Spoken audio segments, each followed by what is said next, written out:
नमस्कार, मैं हूं जगदीश सिंह। आप देख रहे हैं वॉइस ऑफ करंट। इस वक्त मेरे साथ मौजूद है खानपुर विधायक उमेश कुमार और हरिद्वार लोकसभा से प्रत्याशी। सर नमस्कार। सर एक सवाल है, आप विधायक होने के नाते लोकसभा में उतर गए, इसको लेके क्या कहना है? क्या इतने बड़े मुझे लगता है हरिद्वार जनपद बहुत बड़ा है। एक विधानसभा में रहकर आप सिर्फ विधानसभा की समस्याओं का निस्तारण कर सकते हैं। पूरे जनपद की समस्याओं का निस्तारण करने के लिए आपके पास जनपद की जिम्मेदारी होनी चाहिए। सर पत्रकारिता से फिर राजनीति में उतर गए, क्या कारण रहा जी आप पत्रकारिता से राजनीति? की जरूरत थी। ऐसा भी क्या जरूरत पड़ी सर, क्योंकि आप स्वतंत्र चौथे स्तंभ होने के नाते? कोई बात नहीं, हम आज भी हम एक स्तंभ ही हैं। सर आप अपनी जीत को लेकर कितना मजबूत मानते हैं ये लोकसभा सीट को लेकर? 200%। आपके प्रतिद्वंदी जो हैं जैसे कांग्रेस बीजेपी, हमेशा उनका गढ़ भी रहा है, कभी बीजेपी कभी कांग्रेस, आप निर्दलीय। जहाँ से मैं निर्दलीय विधायक हूँ वहाँ भी 4 बार की योजना से किसी का गढ़ था। हरिद्वार लोकसभा सीट की बात किया जाए, इस सांसद निधि यहाँ पे 50% भी यूज नहीं हो पाया। निकम्मे सांसद नहीं कर पाए कोई। निकम्मे सांसद पूरे बीजेपी की इस बार निकम्मे सांसद हैं, निकम्मे सांसद हैं। चर्चा ये भी है कि आपको कांग्रेस से टिकट की काफी चर्चाएं थी, हर जगह पोर्टल वेबसाइट न्यूज चैनलों में ये भी चलाई। तो लड़ लेते हैं, नहीं दिया तो नहीं लड़ा, क्या हुआ? आपके फोटो भी वायरल, सजा मैडम के साथ भी ये तो चलता है। अरे सर एक सवाल ये भी है, जनता का भी और हमारा भी है कि आपके पास गाड़ियों का लंबा काफिला है, इसको लेके क्या कहना है आपका?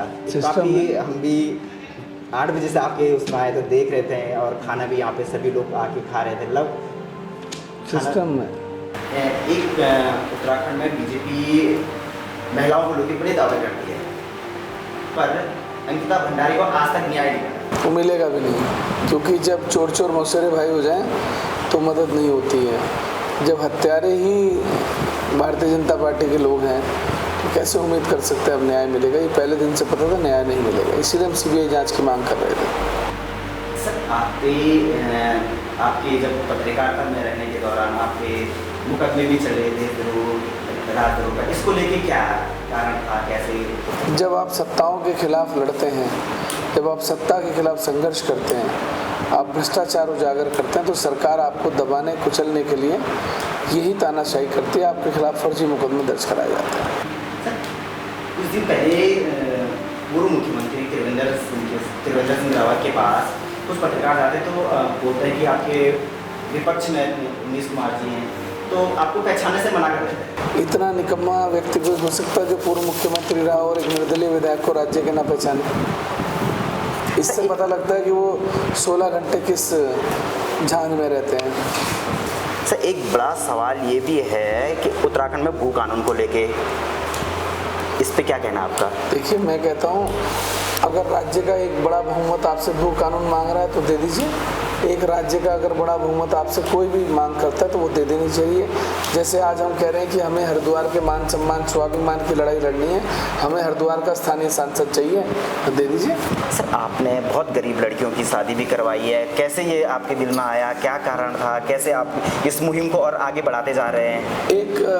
जब मैं विधायक बना तो 6 महीने बाद की बात है, मेरे पास एक बड़ी बुजुर्ग महिला आई जी, बोली विधायक जी मुझे 2 लाख रुपए ब्याज पर दिलवा दीजिए। मैंने पूछा क्या करेंगे आप? बोली मैं विधवा हूँ, मुझे अपनी बेटी का विवाह करना है। तो मैंने कहा ब्याज कैसे चुकाओगी? बोली 1500 रुपये पेंशन मिलती है, 2-2.5 हज़ार रुपये मैं कमा लेती हूँ दिहाड़ी मजदूरी करके। तो मैंने कहा तो मूल ब्याज हुआ, मूल कैसे चुकाओगे? बोली बेटी है इकलौती, शादी हो गई, अपने घर चली जाएगी, मेरे पास एक कमरे का मकान है, मैं उसे बेच दूंगी और मूल उतार दूंगी, अपना कहीं झोपड़ी पट्टी डाल के रह लूँगी। तो मुझे लगा पता नहीं कितनी बड़ी इंटरेस्ट कहानी है। आपने फिर उस मुहिम को वहाँ से आगे वहाँ से फिर हमने मुहिम शुरू की और पहली बार 5, 11, 21, 67, 121, 124 और 151 501 कन्याओं का सामूहिक विवाह हमने 1.5 साल में करा। जी जी, इसको लेके आगे क्या आगे बढ़ता रहेगा? स्टेशन होते रहते हैं, शादियाँ होती रहेंगी, जब तक जिंदा है ये क्रम चलता रहेगा। किन किन मुद्दों को लेकर आप जनताओं के बीच में जा रहे हैं? चुनाव प्रचार इतना बड़ा, भ्रष्टाचार, बेरोजगारी, हरिद्वार जनपद में ब्लॉक तहसील से भ्रष्टाचार को ख़त्म करना, हरिद्वार के मान सम्मान स्वाभिमान को लौटाना, ये हमारी सबसे बड़ी प्राथमिकता है। सर बीजेपी कह रही है कि हम उत्तराखंड में जो 5 लोकसभा सीटें हैं उसमें हम 5 लाख वोटों से जीत रहे हैं हर जगह।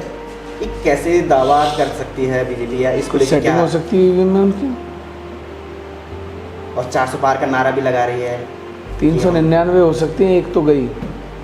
अगर बात करें उत्तराखंड में भ्रष्टाचार बहुत ज़्यादा है उत्तराखंड में। ये इसको लेके भी कभी बेरोजगार संघ का, कभी कहीं युवाओं को लेके, कभी किसी भी हर विभाग में तो भ्रष्टाचार है। इसको लेके देखिए, इस राज्य का जब गठन हुआ था इसे उसी समय पोलियो हो गया था। आज 24 साल का ये राज्य हो चुका है, लेकिन आज भी अपने पैरों पर खड़ा नहीं हो पाया। इसका सबसे बड़ा कारण भ्रष्टाचार है। सर लोगों का कहना है कि इतना संपत्ति आपके पास कहाँ से, और आप अपनी जो विधायिका है वो भी नहीं लेते, और गरीब अनाथ को ये तो इनकम टैक्स विभाग मुझसे पूछेगा कहाँ से आता है। शायद एकमात्र एक ऐसे विधायक हैं आप जो अपनी सैलरी नहीं लेते पूरे उत्तराखंड में 70 विधायकों में से। मैं जो सैलरी लेता हूँ उससे मैं अनाथ निर्धन बच्चों को राशन भिजवाता हूँ, अनाथ निर्धन विधवाओं को राशन भिजवाता हूँ। उनकी सूची मेरे पास है। वो सूची हम डिस्क्लोज नहीं करते क्योंकि हमारी निजता का मामला है, तो उससे मैं उनको राशन भिजवा देता हूँ। सर एक तरफ बीजेपी कांग्रेस ने अपने स्टार प्रचारक बुला दिए और आपके अभी तक कोई स्टार प्रचारक नहीं है, और अब पिछली विधानसभा की बात करें तो आपने काफ़ी स्टार को यहाँ पे बुलाए थे। स्टार तो हम खुद हैं, वो तो है, पर मोहब्बत करते हैं हमसे, वो हमें स्टार मानते हैं। कहते हैं कि लोग आप सेलिब्रिटियों को, हम काम के मुद्दे पर वोट, हम काम के मुद्दे पर, देखिए पहला चुनाव अलग बात थी, आज हम काम के मुद्दे पर वोट मांग रहे हैं। हम लोगों से सेलिब्रिटी और अन्य लोगों के नाम पर वोट नहीं मांग रहे। आज भी अपने काम पर वोट मांग रहे हैं और आगे भी अपने काम पर वोट मांगेंगे। सर जनता का किस तरह का रुझान मिल रहा है आपको? बेहतरीन। हमने भी जाना तो आपके काफ़ी जब 1 बजे भी किया था, जब रात को 1 बजे तक आपके कार्यालय में 200-500 लोग बैठे रहें, उसके बाद कुछ पूछने की आवश्यकता नहीं होती। आप कोई प्रोग्राम 8 बजे का देते हैं रात का और वहाँ 1 बजे पहुँचते हैं तो 5 घंटे आपका लोग इंतज़ार करते हैं। ये मोहब्बत ही है, वरना कोई किसी का इंतज़ार नहीं करता रात में इतना। ये थे हमारे साथ उमेश कुमार खानपुर विधायक, और आगे ये देखते हैं किस तरह से टक्कर देते हैं बीजेपी को। धन्यवाद।